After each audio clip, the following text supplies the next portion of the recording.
What's up, guys? Brandon with Strict Vision Athletics here with Jorge Aregon-Sierra from Universal Healing and Wellness. How's it going, buddy? Thank you very much, sir. Good. I'm so happy to be here. Yeah, man, I'm happy that you're here too. So, Jorge's got a local recovery and PT clinic that's probably about 5-10 minutes from Strict Vision. And so he reached out a couple months ago and we knew that a collaboration was definitely something we should look into. And Jorge, why don't you tell me a little bit about that, about yourself, your past with strength and conditioning, PT, any of that? Yeah. Thank you, Brandon. So, we started with a couple different biohacking technologies, right? But the background where I really began was at ASU, strength and conditioning, and I'm gonna have to say it, I did CrossFit. All right? I was a CrossFit competitor, even like won competitions in Florida, Mexico. So I was also a competitive athlete myself. Sure. But when I started at ASU is when I really learned about prehab and activations and all the best actual fundamental training. And recovery, unfortunately, wasn't maximized. Especially CrossFit. Well, yeah, I mean CrossFit, I always wanted to get every edge I could, honestly. And I started with cryotherapy and yoga, a little breath work and flexibility. Sure. I got stretch therapy and massages, right? But I guess even at some colleges, or ASU was great. They had their training staff. They take good care of them. They had Normatec compression. But I think in the future we're going to see more of these technologies that you've seen now at our clinic, which the Suns, the Cardinals all have. Specifically the red light therapy. Let's talk about that. What does it, for those of you who don't know, what does it do? Red light therapy, give us the 30,000 foot view. So red light therapy, I really like to call it human photosynthesis. Okay, and that being said, it's not like we need it for our basic energy production, but light signals to our bodies, and every cell in our body has something called chromophores, which is just where the signal is received, where we absorb that light. Yeah. Okay, and red light is one of the many rays and colors and wavelengths of light coming from the sun. Sure. But specific frequencies within 10 nanometers at 650, 680, 810. So red and near infrared. Okay? I've heard that people do this from the sun naturally. Get up in the morning, 5 a.m., go out and watch the sunrise, and that first, call it 5-10 minutes the sun is in the sky is all the red light therapy that they want for the day. I don't know. I assume it's along the same lines, a biohack that'll help with recovery, help with your general mood. And some of the people who do it I know swear by it. I've never done it, but I've heard that it does something along the lines of recovery. Well, last time we talked about how, you can do it naturally, all these different ways, and it is going to be different at whatever time you go. If you go at different times of the day, different times of the morning, you're getting different rays of light. UV, we don't want too much of, right? But the red light you're specifically talking about, is at specific times of the early morning or even dusk. Okay. Right? Certain places of the earth, right, get it better than others. Here in Arizona, I think we get some pretty good red light for sure. Sure, we get like all the sky's the light on here. fire, Yeah. but in a beautiful way. And the thing is, with this technology, though, it's the specific wavelengths of light that have been proven to have the most benefits, the widest variety. So this red and near infrared light actually gets absorbed by our cells, used for energy, so we create more ATP, right? Our mitochondria just function better. And as well as it can even help with hormonal imbalances and energy needs throughout the body. Very cool. For those people who can't really visualize how it's happening, you've got a red light bed, very similar to a tanning bed, but producing these specific red lights that are needed between that range. What did you say it was between? You said not UV, something 60? Red and near infrared light, so 660 nanometers. 660 nanometers. I believe 680. Okay. And the lights stay 810. at that range. It's in a tanning bed, and then you've also got the, I think it's called you call it the Thor? Yeah, the Thor Novo. So Thor is a brand, and that's where we really learned about red light therapy for the first time from. And Thor is involved with universities all around the world and leading the charge of red light therapy studies. And just recently got approved for insurance to cover it for side effects of cancer therapy. Whoa. So it helps reduce those side effects. Really? And it does that at the cellular level, similar to the mitochondria that you're doing just... Yeah, by helping basically even as a healthy person. stimulate healing, accelerate healing, and protect. So I've actually been looking at, I recently was on a online webinar for free through Thor. There's a lot of education there. And they were talking about how actually applying red light therapy to mice before they're exposed to radiation actually protects their cells from getting damaged by once radiation. they're exposed to radiation. When they're exposed to radiation. If they do the red light therapy first. Yeah. Fascinating. Okay. Yeah. And so then it could hypothetically protect you from cancer before you get it? Correct. Yeah, right. Very But cool. not only that, for normal people who aren't in that typical kind of danger, is just protecting you from injury, from strains or sprains, or, it wouldn't have protected me. Maybe it would have when I injured my ACL, but who knows? That was pretty hardcore. So yeah. Now there's certain activities. I don't think it matters how much cryo you did or how much PT you do. If you're doing certain things, man, you just get hurt. There's just no way around it.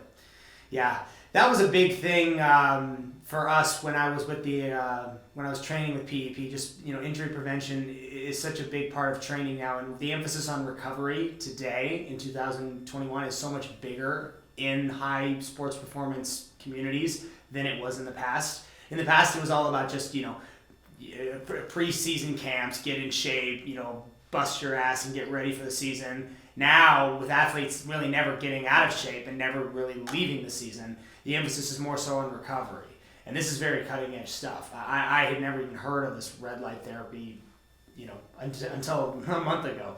And it makes sense also why Thor is doing these free seminars, because you really do need to get the word out, because there are so many people that are, maybe they like it, maybe they don't, but they're not going to be, they're skeptical. People are skeptics when it comes to this stuff anyway. And especially since it's something new and not really all that popular yet. It's interesting. Yeah, it's like running back in the 60s, right? They used to see the kid running down the street and think he was a weirdo. But I read that from Shoe Dog. Super recommend that. Great business book. It's called Shoe Dog? Yeah, it was the founder of Nike. Oh, pretty interesting. Awesome story. Pretty awesome. And the story, I'm sorry, the kid running, they thought he was weird. I haven't heard this. It was just like running back in the day wasn't a normal thing to do. Like before fitness was like... Oh, you're talking back like in the 60s and stuff? Yeah, running for fitness wasn't... Yeah. It's so weird to think about how, fitness and training and strength training especially has just changed over... who was it? I think Dave Tate was saying in one of his podcasts that strength training 40 years ago, there was like 2 guys that were coaching it. It was like Louis Simmons and one other guy like doing this kind of stuff, and no one... Now, everyone's doing it. How many people do we know that are personal trainers? There's thousands. Everybody, probably as a bit of a discredit to the industry, but everybody can be a personal trainer. Anybody can do it. But it is cool to see that the community has grown and the interest has grown so much in health and fitness, and that it's become what it is today. Yeah, and health and fitness is, I believe it to be a revolution in the world, because I think it's something that helps people be more free, and it's not just about weight, as much of our society has made it to be, and the diet industry being however many $1 billion big, but about longevity and quality of life, which is not only looking a certain way, but also feeling and being able to enjoy the things that you want to enjoy. And with this red light therapy, it's huge in sport performance, but it's becoming even bigger in just regular people's homes, even honestly more than sport performance. Sure. At this point, because it's it's just so good for your energy, for chronic pain with arthritis. Yeah. It almost immediately takes their pain away. Yeah. That's sort of the next push for us with our cryo as well, is to make it more user friendly for not high level athletics. See, because we're in the process of designing our own prototype for the frost strike chamber we're going to launch in probably 2 to 3 months and start selling the prototypes. And what ours is going to do is we're going to be able to take our tub and create a 30-degree shift in a matter of minutes. This is actually something I wanted to talk to you about in a recent development since our last conversation. We're going to target clinics as a place to sell these, and people who take an elderly facility as an example.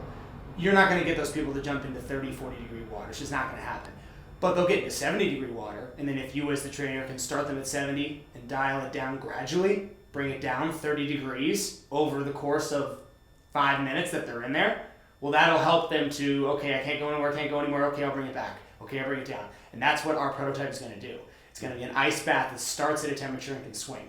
And that, making these kinds of experiences much more user-friendly is just one more way to expand recovery and help preventative problems with people who aren't training the way we're training. Because recovery is recovery. It doesn't matter if you're active or not. If you're out of shape and maybe you're not even out of shape but you're older, you still need it. And red light therapy, doing stuff like this helps.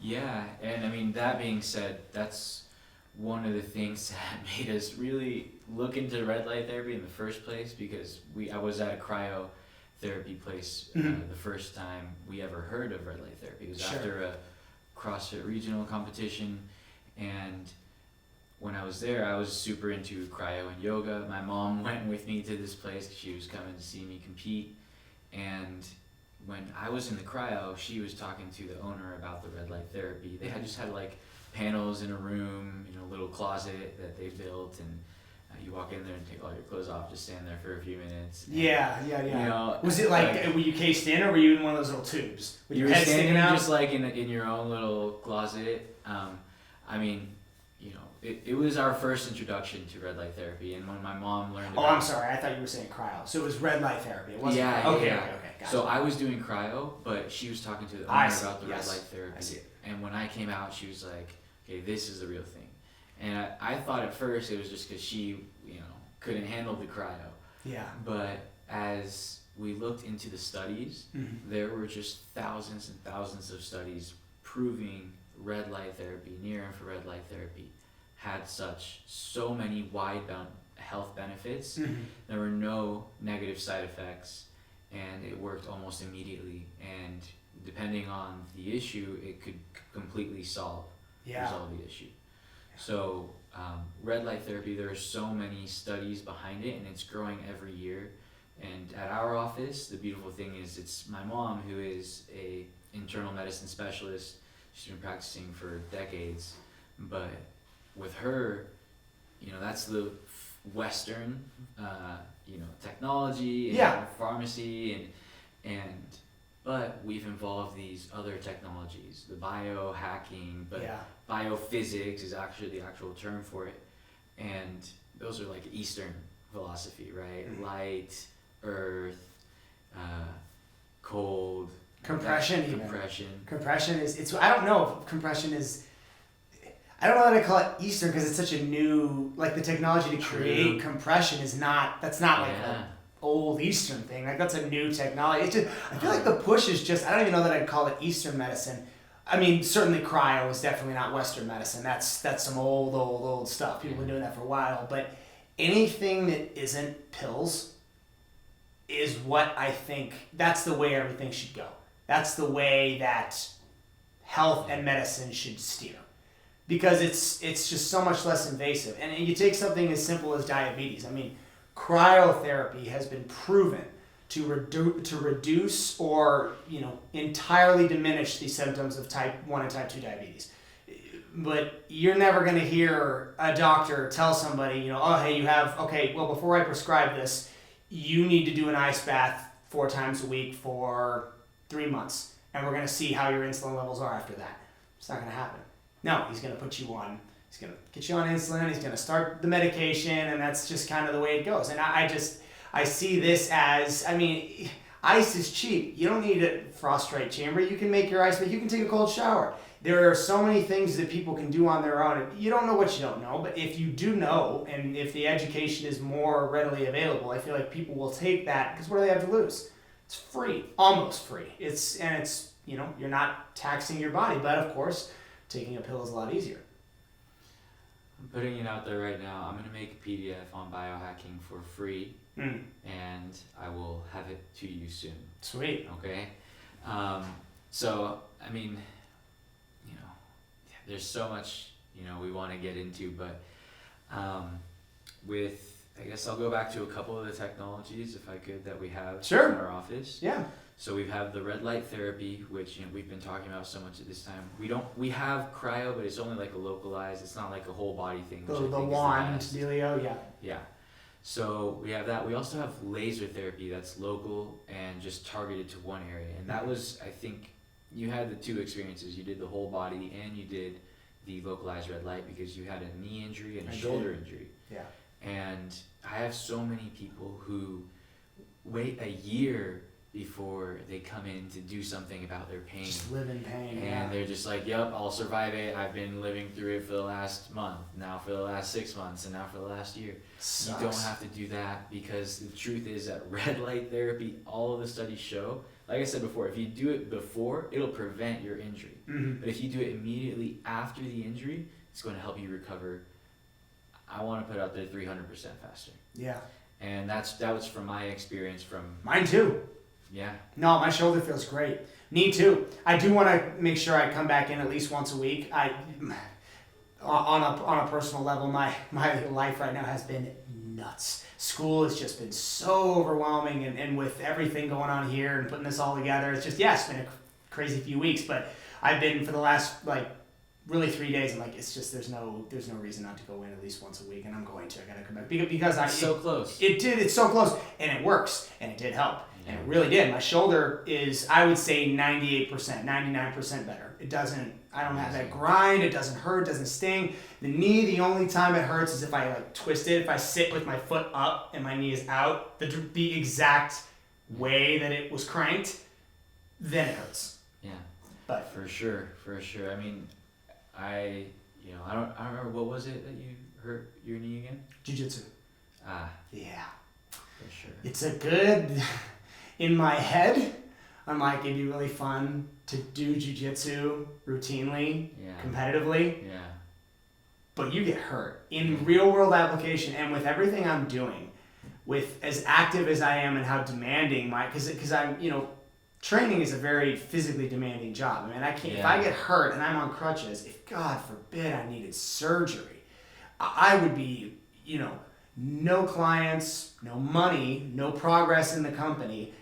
Everything would cease, or I would have to outsource. I would have to find a trainer, get him in here to train my people. It would be a nightmare. So, you start to second guess yourself as a, mere mortal. You're like, I need to choose my activities wisely. I need to pick, okay, I'll do this. All right, I won't. And that's probably one that I should be careful with. For sure. Yeah. I mean, I hurt myself doing parkour. And that makes sense. Dislocated my knee, ruptured my ACL, tore the MCL, LCL, meniscus. It was really, really bad. Parkour is nuts. It's amazing to me that everyone doesn't get hurt every time they do it. It's yeah.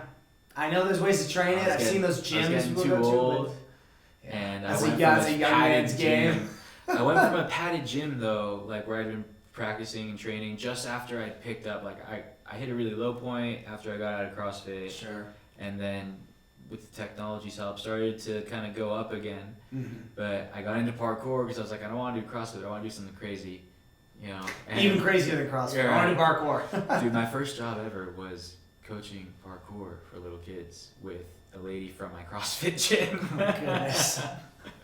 Yeah, no, but it's awesome. I loved that job, and I could do wall flips and stuff.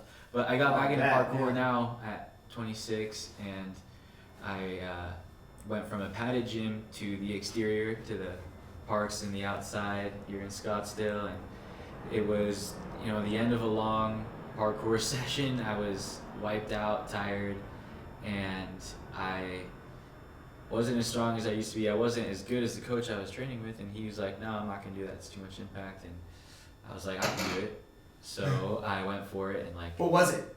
it was running up a wall, and then you jump over to a ledge, and you just like crouch and then like jump off it. Okay. It was like kind of basic. Did you like miss the other wall, or It was a what bad happened? instinct. So it was like, if you can imagine, it was almost the height of the table here, Okay. and maybe a little lower. Like if I was running over off the garage and trying to like jump over here. This is a little far, right? But it was kind of like this. Yeah. Okay. A Oh little wow. closer, and man, I landed. I had a bad instinct. I was supposed to pick my legs up and push them forward, kind of like a long jump, Mhm. like a Yeah. running long jump. And instead of pushing my left leg forward, I kind of pulled it back, and I landed fully extended as I was twisting with a lot of impact coming downward, and it twisted and dislocated. Oh, I heard a pop. And I bet. Yeah. Yeah. I That have it sounds- on video. I don't know if I'll ever put it out there. 'Cause it's, Dude. it's Speaking of crazy gross. videos, there's that video that's it's going viral right now of that guy tearing his pec on incline press with you don't even need it, but just probably so loud. Oh yeah, oh That yeah, snap. sound that snap, man, friggin' and it's unmistakable. Anybody who's ever torn a ligament or a tendon of any kind, especially that one. Loudest one I ever heard was soccer. I heard a guy tear his I mean, it was definitely a part of his hamstring. I'm trying to remember which one it was. I want to say it was just like maybe his sartorius. Doesn't matter. He tore it, Yeah. and everybody in the whole. It was an indoor rec center. Whole place heard it. Everybody froze, and he hit the ground and started screaming. It's so excruciating. That's just terrible. I can't even imagine. But yeah, man. So that being said, I went straight from that injury to the office, and I started using the technology immediately on it. Mhm. It was in the middle of COVID, so I didn't want to go to the hospital. No. It's my first Oh, worst that would've injury sucked. ever. And you had a COVID. And yeah. my mom's the doctor. She's like witnessed me be injured before. I was like, I'm not trying to like walk up to her with not being able to walk. Yeah. So I went straight to the office by myself and started applying the laser, started applying the beamer, and then that took the pain away almost completely. I packed it up and took it with me. It's portable, Mhm. and got Okay. crutches the next day. And I mean, what you're talking about, like how if you can imagine that injury getting knocked out, that's what happened to me. Like as I had just kind of been picking up on parkour, and then like COVID started happening, and we were helping, like our business was booming for weight loss. When we first learned about this red light therapy, Sure. I changed my fitness studio from inside the doctor's office. We changed it to technology based, Mm. and so we took people through a process of using the technology, teaching them positive relationships with food Mhm. and positive habits, not any calorie counting, any of that kind of stuff. And so that's what we were doing before. We guaranteed success. But when COVID started happening, people kind of started backing away. So wait, so the red light therapy helps with weight loss. Absolutely. How? So let me tell you that, first of all, it helps the cells, right? Cellular metabolism, Okay. ATP creation, Yeah. right? And there are other technologies like the beamer, the vibration therapy, Mhm. right? We use those things as well as teaching mindset and nutrition, right? So it's a whole lifestyle program, but red light therapy helps people who have a slower metabolism, people who have low energy, Okay. people who have hormonal disruption, and people who are in pain and don't exercise because they're in pain. Yeah. Like the red light therapy addresses so many things, and But the people who were making these transformations with weight were on your full program. They were doing Correct, your, correct. your Yeah, I know. nutritional side and your red light therapy. Yeah. Got it. you can actually find studies where red light therapy every single time, Mm. if used in conjunction with training and proper nutrition, Mm-hmm. that it helps create greater results than just the two alone, than just nutrition and exercise alone. Really? And that's in studies on I PubMed. believe it. And the thing is, in that program, I didn't make anybody count calories. I didn't track macros, but I Sure. gave them certain habit and action responsibilities. Yeah. And they committed to these things before they started the program. Every single day after, 3 times a week, they would come see us. Yeah. Right, using the red light therapy, other Right. technologies, and teaching them other biohacking. I always encourage cold water. I like to encourage fasting as well, and because I think there's a huge benefit in it for longevity and for weight loss and muscle retention, actually. Sure. And for people who aren't training super Intermittent hard. fasting? Intermittent up to, like, extended fasting is about 24 to 36 hours, which is also something that does help with weight loss. Sure. And it doesn't cause a whole lot of muscle loss. And it actually helps keep the metabolism higher, and it helps retain more muscle compared to doing a low calorie Steady weight loss program. Got it. Yeah, with my nutritional plans, I'm not gonna lie, I do use a macro count software. I try to emphasize with everybody though that, it is important to understand what it is you're eating, and for some people it's important to cut calories and to measure those calories. If you're doing a stage performance, if you're gonna do something, for a fight or something like that, then you probably do need to be counting. But like you said, lifestyle choices are what is going to do the long-term benefits for you. My meal plans can be figured out in the first month. Like if you get a meal plan from me and you sign on for a year, most likely you're going to understand what you're going to be doing in the first 30 days. And, that process may change intermittently. But if you follow my plan and you have an understanding that your lifestyle and your relationship to food is the thing that ultimately needs to change, as opposed to the number of macros that you're eating, then, like I said, in a month you'll have an understanding. You won't need my plan anymore. You'll understand, okay, this is what I need today, this is how much it should be, this is what my body intake requires for recovery, how much exercise am I doing today. All of that factors in, but it's the relationship people have with food that I feel like is the hardest thing for people to change. Looking at food as a luxury, looking at food for comfort, and all of those kinds of issues. Yeah, and there's a great book called Intuitive Eating. I don't know if you've read that or heard it before. Great book, and it really emphasizes that relationship with food. And it's the one that they brought up the food police, that type of mindset in our head, and the religious sort of like judgment that comes with following a certain lifestyle or eating certain foods. Sure. And I think that what I would teach at our weight loss program, like I teach fasting, and I teach it kind of with that spiritual side that we talked about before. Yeah. And I teach it with a mental toughness kind of side.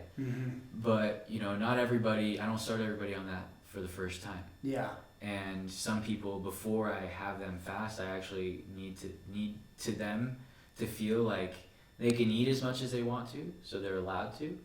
But then they get to the point where they're like, I know I'm allowed to, I don't really want to. Right? Yeah. And I know I had a negative experience the first time I did a diet too. And negative experience, I loved it. Actually, I did carbohydrate backloading, if you know anything about that. Elaborate. Okay. Carbohydrates. It's like kind of keto in the morning. Okay. So you don't do any carbs in the No. morning. You do proteins, healthy fats, and veggies. Yeah. But then in the evening, you do your workout, and then you slam carbs. Eat like a pizza or something. Pizza, donuts. Yeah. Gotcha. So like that's what That does sound nice. Right after, is it like right after the workout? Right after the workout. Because there are those, I now that you explain it, I am familiar with that kind of meal plan.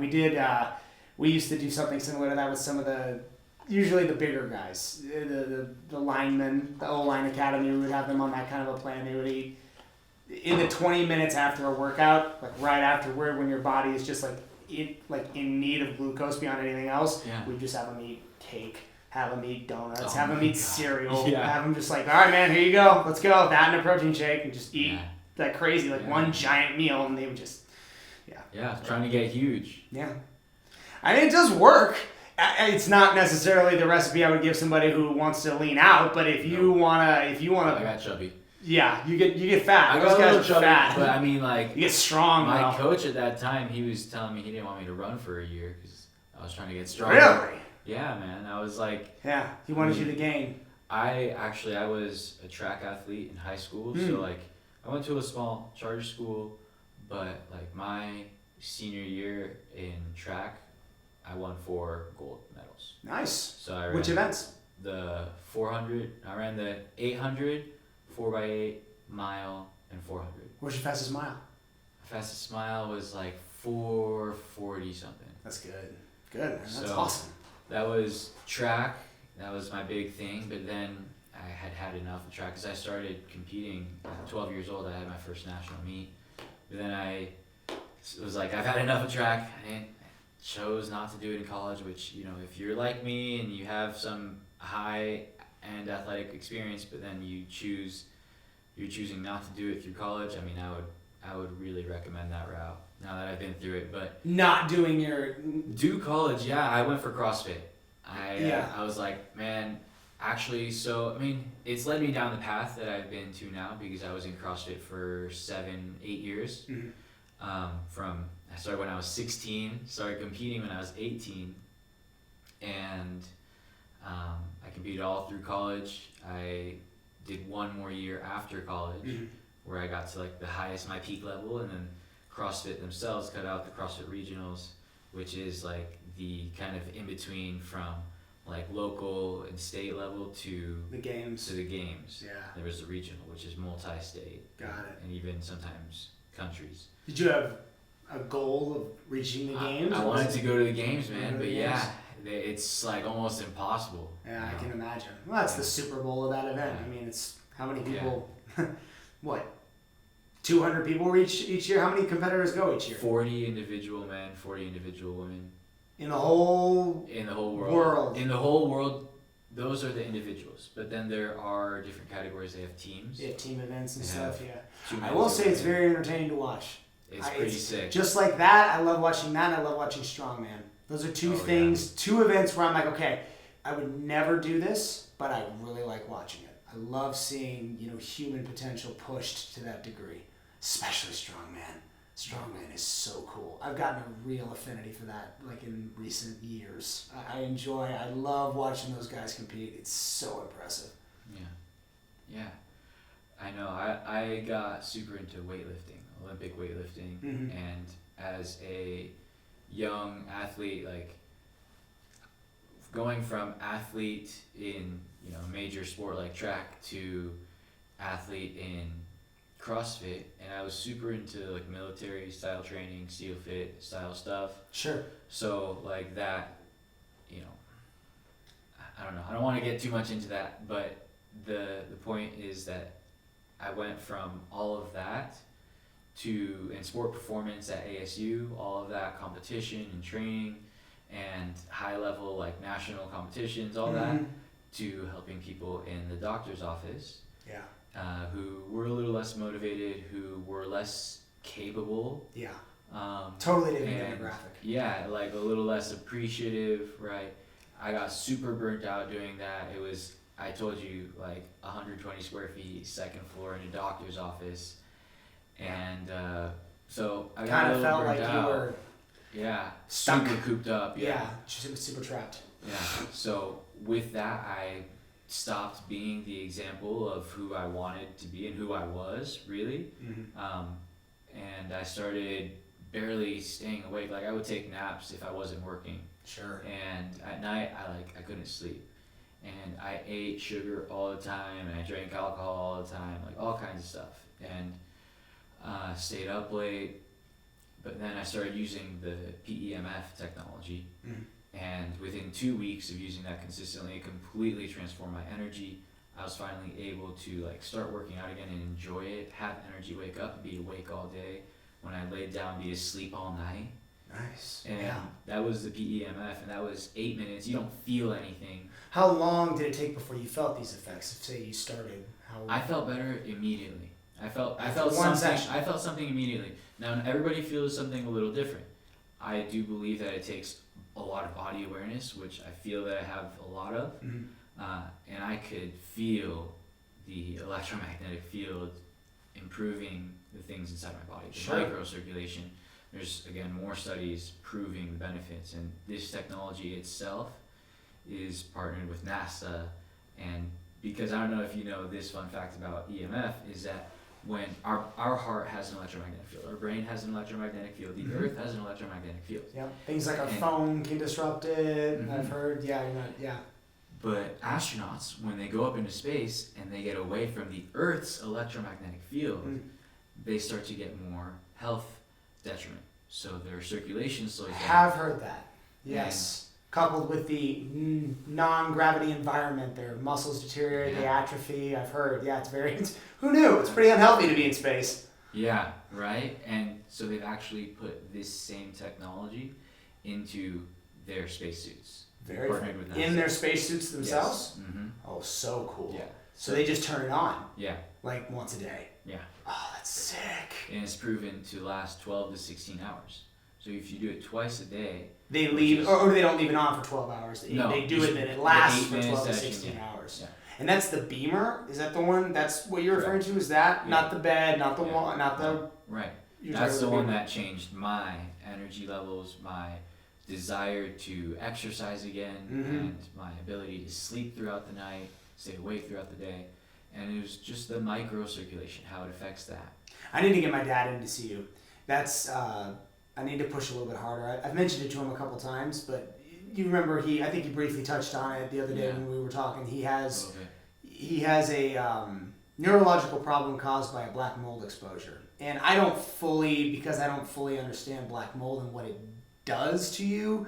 I don't fully understand what it's done to him, but I know that he was diagnosed with restless leg syndrome, misdiagnosed with ALS. I know his neurological pathways are disturbed beyond all measure because he has trouble sleeping sometimes for days and weeks. Sometimes it's good or bad, but I think this would do something. I need to bring him in there.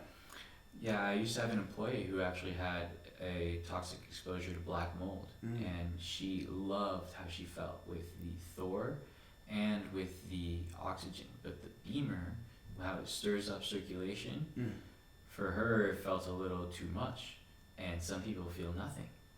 Interesting. It is interesting. She felt a little too much. Because I'll be honest with you, of all the things that you showed me, I think the Beamer I felt the least. Yeah. Sincerely, and I go into everything now with a totally open mind, and I'm excited for anything. I'm like, okay, I want to know what this feels like. Obviously, it does something, or it wouldn't cost what it does. But you've got to do it consistently, and that's what I actually want to tell the people who are like, well, I'm gonna just do this stuff, like, the natural way. Do it. Please do it, but do it consistently. Like if you're gonna get up at 5 a.m, don't do it one morning and then the next morning be like, no. Yeah. Right. I saw the sun yesterday. I don't need to see it today. Exactly. Jeez. That alone is worth the price of admission going to your place. Just not having to get up at 5 a.m. and stare at the sun as it rises. If I can just go in and lay in a tanning bed in the middle of the day, I'm gonna do that. Yeah, I guess it is. I need to stop calling it a tanning bed. It's the only thing I can compare it to just call it the Nova Thor. The Nova Thor. Yeah. Google the Nova Thor if you want to know what it looks like. It looks like a tanning bed, but it's not. I have pictures of it. Yeah. Well, thanks for coming in, man. Seriously, this was really cool, and I love your product. Like I said, that's why we collaborate. And you are local to Gilbert and Scottsdale, right? You have 2 locations. Correct. Val Vista and Guadalupe. Baseline. Val Vista Baseline, and then what's your cross streets over in Scottsdale? Scottsdale Road and Shea Boulevard. Okay, perfect. So it's kind of north. Got it. Perfect. Awesome, man. Well, thank you so much. This was very educational. I'm excited. I'm gonna come back in this week. And guys, if you want, contact Jorge, Universal Healing and Wellness, and take control of your health, you guys. If you're living in pain or discomfort, that does not have to be the case. Thanks for coming, man. Thank you so much, man. Peace. Thank you guys so much for tuning into this episode of the podcast. If you guys like our content and you want to see more of it, click the subscribe button down below, or as always, you can follow us on any of our other social media platforms. Stay fit, you guys, stay healthy, and become the 1%.